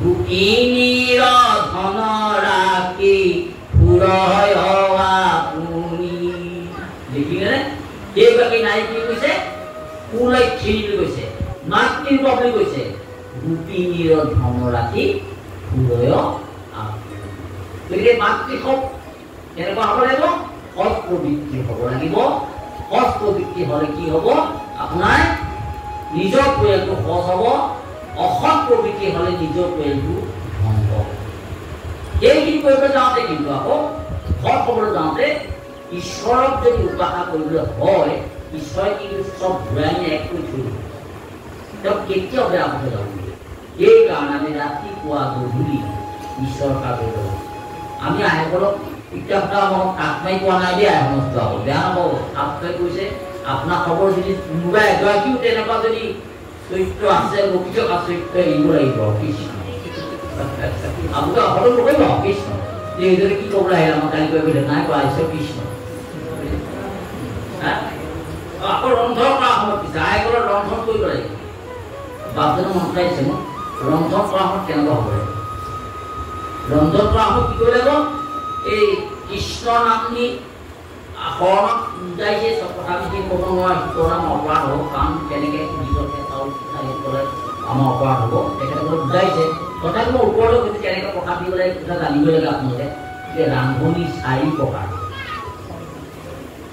বুজিছেনে গামোচা ৰান্ধনি বক ৰান্ধনি তাৰপাছত আপোনালোক অতিথি পাৰ গামোচা ৰান্ধনি বক ৰান্ধনি আৰু আত্মৰণি ৰান্ধনি বুজিছেনে এই যিগৰাকী ভাল সেইগৰাকীকে বক ৰান্ধনি দিছে কেনেকৈ প্ৰথমতে গামোচা ৰান্ধনি কথা বনালোঁ নহয় বনাওঁতে হালধি লাগিলে নহয় ভাত অকণতে মাৰি দিলোঁ সেইগৰাকী হ'ল গামোচা ৰান্ধনি আৰু আত্মৰণি কেনেকুৱা তেওঁ মানে কিবা ভাল বস্তু আনিছে কিবা বনাইছে তেওঁ আজি ভাততে পুঠি আহিলে মই খাব কাৰণে সেইটো হ'ল আৰু তাৰো চেলেকা 4 প্ৰকাৰ তাৰো চেলেকা ৰান্ধনি এইটো কেনেকুৱা কৈছেনে সেইগৰাকী এই নিমখ হ'ল নাই তাও পাই নাই বুলি চেলেকি চাই সেইটো হ'ব নাপায় বক ৰান্ধনি হ'ব লাগিব।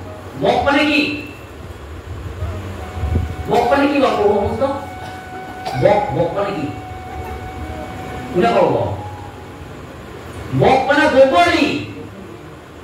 এটা বগলী বোকাতে লাগি থাকে, মাছ ধৰি থাকে, নহয় বক? পানীতে নামি থাকে, তাৰপৰা গাটো লেতেৰা হয়নে? সফা পৰিষ্কাৰ। ঠিক সেইভাবে পৰিষ্কাৰ কাপোৰ পিন্ধি পেলাই আইসকলে ভাত প্ৰসাদ যাওঁতে আৰু বকজনীয়ে বগলীকে এজনী মাছ ধৰোঁতে কেনেকৈ ধ্যান কৰে চাবচোন বাৰু। অন্য মনস্ক আনফালে 10জনী মাছ থাকিলেও নাথাকে আৰু যিজনী থাকে সেইটোকে খাব লাগে। এনেকৈ চাই কাটোতকৈ ধৰি দিয়ে। অৰ্থাৎ ঈশ্বৰক তেনেকৈ ধ্যান কৰি 4 মুঠি প্ৰসাদ দিব লাগিব, অন্য মনস্ক হ'ব নেলাগে। গুৰুদেৱ নাম পাব 4 মুঠি প্ৰসাদ দি কীৰ্তনক আৰু লৰাওঁতে এইবোৰ বেয়া কথা পাতিব লাগে। এই আমকে খৰিহে নাই, এই গেছটোৱে নাই, কিয় আজি নিমখে দাইল, এইবোৰ যদি গাবলৈ হয় চব তাতে সোমালে। আজিকালি আকৌ কি হৈছে, আজিকালি কিয় মোবাইলটো হ'ল নহয়, প্ৰসাদ বনাই থাকিব। মই ইজকে ফোন কৰি মই তাইক এবাৰ দিব লাগিব, তাই এনেকৈ কথা পাতি হেৰি কথা পাতি সেই কি মোবাইল তালে ব্যৱহাৰ কৰিব লাগিব। কৃষ্ণ ৰাম ৰামৰ পিছত প্ৰসাদ ইয়াত প্ৰসাদ এনেকুৱা দেখি তাই কাৰোবাক গালি পাৰি প্ৰসাদ পানী এটাই ল'ৰাই আছে গালি পাই আছে, তাইক দিম তাই মোৰ পইচা তাইক খাই পেলাই আবেলি দিয়ে। কিন্তু তেনেকুৱা হ'ব নালাগে। একখনে একচুটে ঈশ্বৰৰ কাৰণে প্ৰসাদ বনাব লাগিব। আৰু সেইখিনি দ্ৰব্য এইখিনি প্ৰসাদত কৰিলে হ'ব। প্ৰসাদ পোৱাৰ লগতে ল'ৰা ছোৱালী গৃহস্থী সমৰ্থনে শূন্য হ'ব। নহ'লে কি হ'ব জানে, এই কিবা এখন হ'বগৈ, চকু হ'ব, কিবা এখন হ'ব। কৃষ্ণ কৃষ্ণ তাৰপিছত হ'ব দেই তিনিওটাৰ 10টা অধিকে হ'ব ল'ৰা। এই কথাকেইটা ৰাধিকাই কৈছিলে, তাক কৈছিলে শংকৰ বুঢ়া। ৰাধিকা কথাটো আপোনালোক জানে, ঘৰত কেনেকৈ বান্ধি আছে, কেনেকৈ বান্ধিছিলে চব জানে, আপুনি নকওঁ। এই গুৰুকেইটা কথা কৈছে যেনে তেওঁৰ নাম আছে জয়ন্তী। ৰাধিকা গুৰুজনে নাম দিছে জয়ন্তী। বৰদতীয়াকে শুনি উঠাই এয়া কথা শুনা। শংকৰে সুধিছিলে তুমি কেনেকৈ পাৰিলা, নিষ্ঠুৰ মানুহ হৈছে, উচ্চকুলৰ চিন্তা তলৰ পানী তুমি কেনেকৈ পাৰিলা? তেতিয়া কৈছে জয়ন্তী বৰদতীয়াকে শুনি উঠাই সমভাৱে ভূতদয়া কৰো সদায়। বুজিছে নাই? স্বামীত্বৰ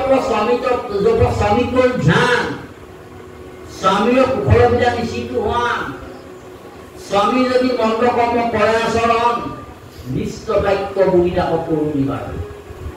মোৰ স্বামীয়ে যদি বেয়া কাম কৰিবলৈ যায়, বেয়া দ্ৰব্য খাবলৈ যায়, বেয়া চৰিত্ৰ ল'বলৈ যায়, তেতিয়া মই কি কৰিব যে তেওঁ নিষ্ঠ বাক্য বুলি তাকক কৰো দিবা। মিঠা মিঠা কথাই তেওঁ ঘূৰাই। বুজিছেনে? স্বামীক যেতিয়া মই নকৰো ভোজন, স্বামীক নকৰিব নকৰো দমন। মই স্বামীক নিদিয়াকে মই প্ৰসাদ নাখাওঁ আৰু স্বামীক নুসুধাকে কৰি নাযাওঁ। কিন্তু কি হয় জানেনে, আমাৰ গৰাকী আকৌ আজি মই নাইনৰ ঘৰত এই বাপেক লঘুবিধে মদিনে পাওঁ গুচি যায়। বুজিলে? আকৌ ভাগৰলৈ আহে নহয়, আহি থাকে প্ৰসাদ টিকা ওপৰত পেটটো পেলাই পেট লগা হৈ আছে, আহক তাত চুবা আহিব চাগে। তেনেকুৱা প্ৰকৃতি হ'ব কেলে লাগে? নাৰীগৰাকীয়ে আইগৰাকীয়ে হৈছে গৃহখনৰ তাৰমানে গৃহখনৰ মূল বস্তু। আইগৰাকী যদি সজ হয়, ল'ৰা ছোৱালীটা সজ হ'ব। ল'ৰা ছোৱালীটা সজ হ'লে ওচৰ চুবুৰীয়াত সন্মান পাব। ল'ৰা ছোৱালীটা বেয়া হ'লে আঁতৰৰ পৰা হেঁচা পৰিব যে তোমাৰ ল'ৰাটো এনেকুৱা, তোমাৰ ছোৱালী তেনেকুৱা, নহয় জানো? গতিকে আমি কি কৰিলোঁ, আমাৰ বয়সৰ নৱপ্ৰজন্মক অনুৰোধ জনাইছোঁ কি কৰিব লাগিব যে আমি হেৰি কৰিব লাগিব, ল'ৰা ছোৱালীক ভাল কৰিব লাগিব। কেনেকৈ ভাল কৰিব লাগিব? ধৰ্মৰ যোগেদি, যুক্তিৰ যোগেদি, নহ'লে আমাৰ নিষ্ঠাৰ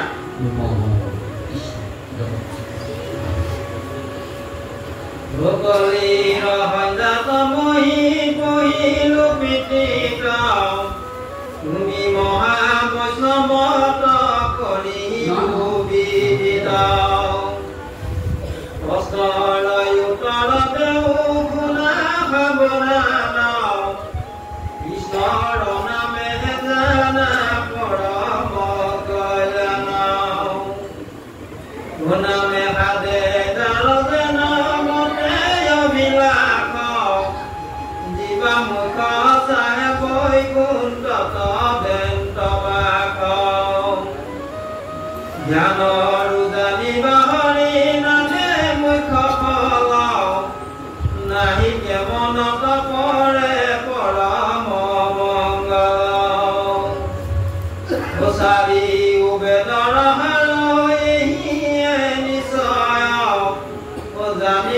লিখিত তুমি তেজিও সংখ্যায়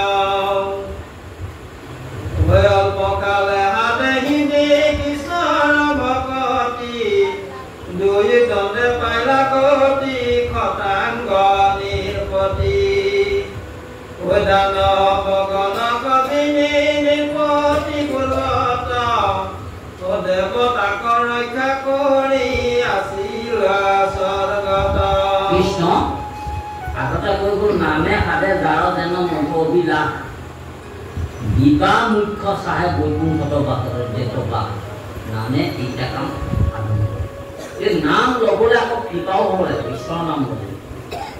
চবৰে মুখত ৰাম নাম নাহেও বলেও আনিব পাৰে বুজিছে নাই। সেইকাৰণে এই সন্তসকলে ঈশ্বৰৰ নাম ল'ব পাৰে, অসন্তসকলে নোৱাৰে। এটি গীতত আমি পাইছিলোঁ ধৰা শুদ্ধ জীৱ ভূকতি ভাণ্ডাৰ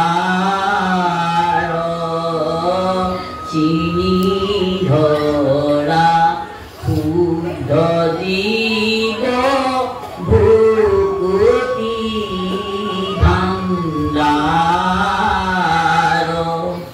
পুৰিছে প্ৰকাশ কোটি যোজনায় পাৰ চিনি ধৰা শুদ্ধ জীৱ ভূকতি ভাণ্ডাৰ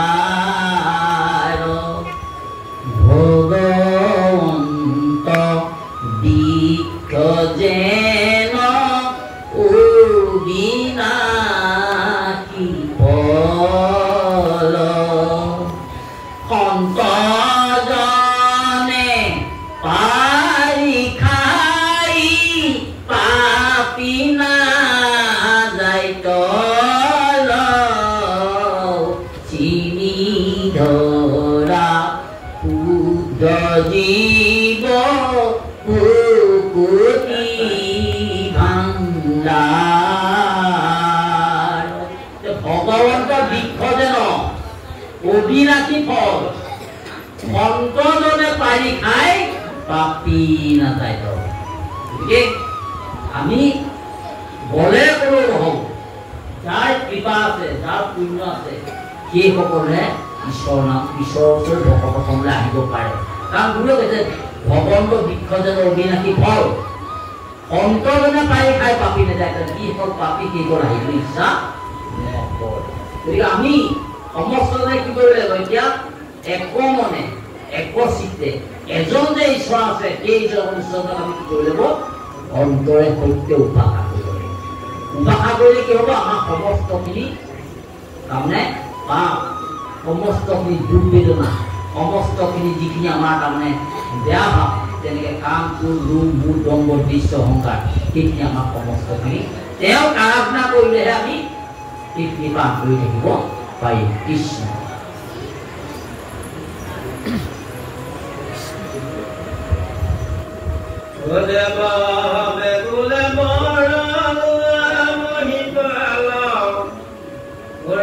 মোলে কয়ো আগে দিব কটকালে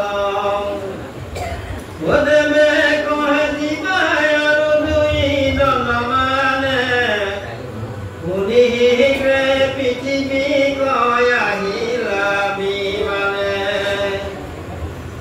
সমস্তকে স্থিৰ কৰি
বেদৰ বিচাৰি মানে পাইলা আহাৰ শ্ৰৱণ কীৰ্তন মাত্ৰ সুগম ভকতি অল্পতে পদে গোবিন্দ প্ৰেমৰতি। এতিয়া কৈছে ইয়াত পূৰ্বত ব্ৰহ্মাই 133 বাৰ বেদতে বিচাৰি এহি মানে পাইলা আহাৰ শ্ৰৱণ কীৰ্তন মাত্ৰ সুগম ভকতি অল্প যে উপযোগ গোবিন্দ প্ৰেমৰতি। চাৰিও বেদক ব্ৰহ্মাই আনি বিচাৰিলা 3 বাৰ প্ৰমাণি এহি মানে মাত্ৰ কৰিলে হাৰ হৰি কীৰ্তনেকে তৰে সংসাৰ। এতিয়া আকৌ সেই শংকৰদেৱে মাধৱে চাৰি বেদৰ চাৰি অক্ষৰ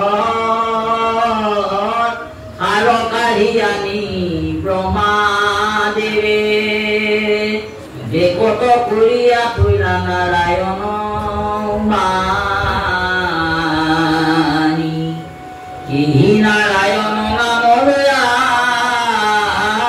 শুদ্ধ কৰো আমি চিত্তকায়া হৰি সন্তোষৰ কাৰণ আনন জানি। হৰি সন্তোষ পোৱাৰ কাৰণ এটা হৈছে নেকি ঈশ্বৰৰ তেওঁৰ নাম লোৱা। তেওঁৰ নাম ল'লে ভাল পায়। যেতিয়া বন্ধু তেওঁৰ পিতা তেওঁ পিতা তেওঁৰ পিতা হ'লে তেওঁৰ মাতা তেওঁৰ বন্ধু। শাস্ত্ৰে বন্ধু বুলি কৈছে পিতা বুলি কৈছে নাই কৈছে। যেতিয়া বন্ধু হ'ব যে তেওঁ এজন এজন আমি এই বাপটোৰ লগত বন্ধু হৈছে সেই বাপজনে যিটো কাম ভাল পায় মই সেইটো কাম কৰিলে তেওঁলোকৰ বন্ধুত্বটো ৰ'ব নহয়নে। যদি বাপজনে বেয়া পাকাটো মই বন্ধুত্ব নাথাকে। ঈশ্বৰে ভাল পায় কি তেওঁ গুণান্বিত শুনি ভাল পায়। সেইকাৰণে আমি তেওঁ গুণান্বিত হ'ব লাগিব। গুণান্বিত কৰিলে কি হ'ব আমাৰ কি কৰিছে তেওঁ আমাক এৰি দিলে বন্ধু হ'ব পিতা হ'ব মাতা হ'ব। গতিকে তেওঁ আমাক ৰক্ষা কৰিবই মাত্ৰ কি কৰিব তেওঁৰ নাম ল'ব লাগিব নহ'লে আমাক কামত নাহিব। কৃষ্ণ বেছি দেৰি নাই এসপ্তাহ বা সপ্তাহ অলপ পাছতে সামৰি 10টা বাজিব। জানি মহাজনে কৃষ্ণ কথা ভগৱান কীৰ্তন কৰা তেজিয়ান কথা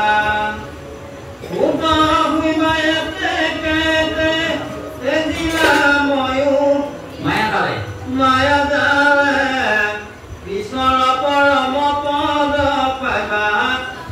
পাইবাই অল্প কালে দুই অধ্যায়ৰ কথা কয় সিমানে বহু কমুনি কহন্তৰা জাত বিদা মানে জ্ঞানী মনুষ্যৰ সিমানে প্ৰয়োজন কৰিবে কৃষ্ণৰ মাত্ৰ শ্ৰৱণ কীৰ্তন অহেন ফল পাবলৈ হবে দেৱতা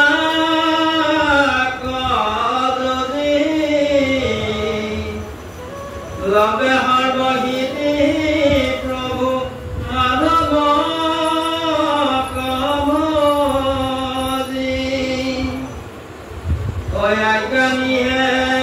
অজ্ঞানী হে হেবয়ান দেৱতা সকল অজেন পুত্ৰ ভাজাৰ ভজনে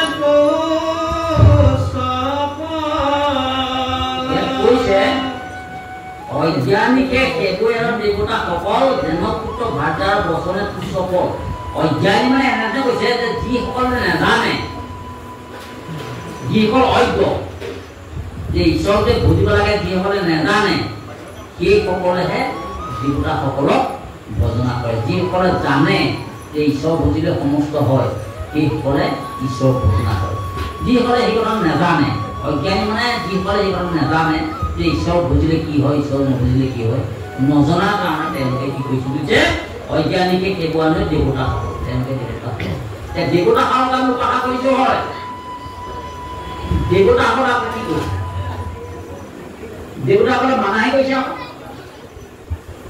হে নয়নি গুণ তুমি পৰম ঈশ্বৰ মায়াৰ অধীনয় আমি দেৱতায় পৰ মায়াৰ অধীন হেন মই নিকেতন পৰমেশ্বৰ মায়াৰ অধীন আমি দেৱতাৰ ওপৰত আমি মায়াৰ তোমাক এৰিয়া লয়ে আমাক শৰণ তাকো কৰি নাহি পৰম ঐক্যজন তোমাক বাদ দি যিসকলে আমাক কথা কৈছে সেইসকলে কেৱল ঐক্য বুলি কৈছে তাতকৈ বেয়া কথা কৈছে যেন কোনজনে কুকুৰৰ লাঞ্জে ধৰি যাইবা কৈছয় যদি সমুদ্ৰ কটৰি তাৰ পদাচি তুনুহে সমুদ্ৰ তৰণ এই মতে লৈ নিশ্বৰত শৰণ কি বুলি কৈছে যেন কোনোজনে কুকুৰৰ লাঞ্জে ধৰি কোনোবাজনে যদি কুকুৰৰ নেগুৰত ধৰি সমুদ্ৰখন পাৰ হ'বলৈ বিচাৰে কুকুৰ কৰি থাকিবলৈ তাতে কৈছে নি মানুহটো এখন পাপ পাই কুকুৰা নেগুডাল চি থাকিবলৈ তেতিয়া ওলাম হয় তাকে কোলা কৰি দেখুৱাই কোনে কৈছে এই কথা দেৱতা চব দেৱতা সকলক আমি পূজা কৰিছো কিন্তু দেৱতাসকলে কৈছে যে তোমাক বাদ দি কিয় আমাক পূজা কৰিছে আমি মায়ে নকৰোঁ নিজে কৈছে তেওঁ গতিকে সেই নেজানাৰ কাৰণে এইবিলাক কথা নজনাৰ কাৰণেহে অন্য দেৱতা পূজা কৰা হয় কৃষ্ণ পূজা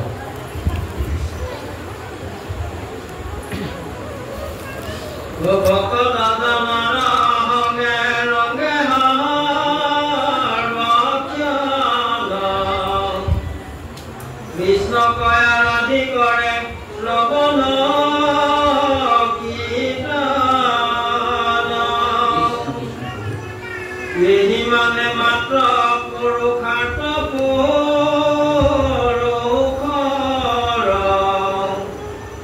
কয়াৰ কৰ্ম হবে ব্যাস হৰি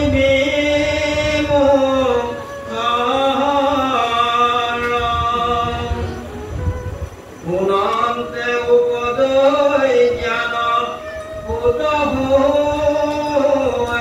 মতে ইহ পৰলোকৰ খতমেৰ গতি মৈকটো অধিক সুখ অপ্ৰেম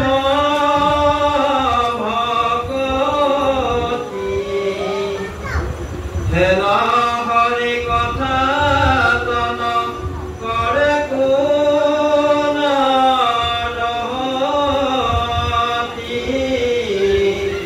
হৰি ৰাম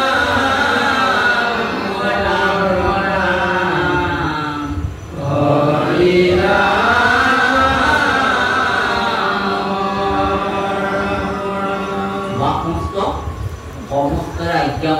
আজ্ঞা হলে তাতে কি বাপক আমি পাঠ ভাগ বহাই দিব কাৰণ নোৱাৰো যে আজ্ঞা কৰা নহয়